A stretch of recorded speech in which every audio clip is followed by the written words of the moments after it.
Bonjour et bienvenue pour cette vidéo spéciale consacrée au CMB. Donc qu'est-ce que le CMB? C'est une question qu'on nous pose régulièrement. Donc on va faire 3 vidéos sur le CMB. Donc celle-ci, c'est la première. On va s'attacher à la définition même du CMB. Dans la deuxième vidéo, on partira dans des analyses un petit peu plus détaillées. On verra l'intérieur du CMB.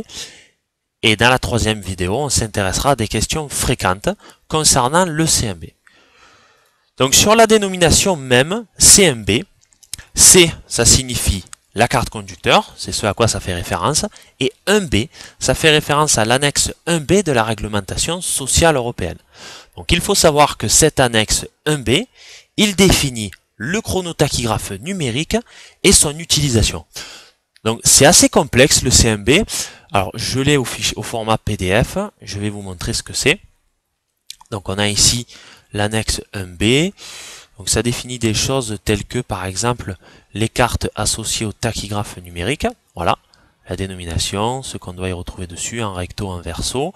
On retrouve même des données très précises comme par exemple les pictogrammes, donc là je ne l'ai pas ici, mais on a des valeurs très précises, l'utilisation du chronotachygraphe, le défaut, ce que ça signifie les termes en anglais, alors j'ai passé pictogramme. Voilà, si le cœur vous en dit, n'hésitez pas à le lire. C'est quand même assez complexe, mais c'est très instructif. Donc voilà pour la partie légale. Ensuite, maintenant, quelles sont les caractéristiques du CMB? Donc le CMB, c'est un format de fichier. Mais c'est pas un format de fichier lambda, c'est celui utilisé par la carte conducteur. Donc comme format de fichier connu, vous avez par exemple le CSV. Alors ça c'est pour des données numériques, on l'utilise souvent avec Excel. Le MP3 pour des données audio, le JPEG pour des images, le .exe pour l'exécutable. Vous avez des formats de fichiers texte qu'on utilise régulièrement avec Word. Chaque format de fichier a un logiciel qui lui est plus ou moins adapté. La particularité maintenant du CMB, c'est que c'est un format sécurisé.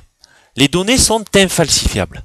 C'est-à-dire que on copie les données de la carte conducteur, mais si on essaie de les modifier, elles perdent leur caractère légal. C'est ce qu'on appelle une signature à caractère légal.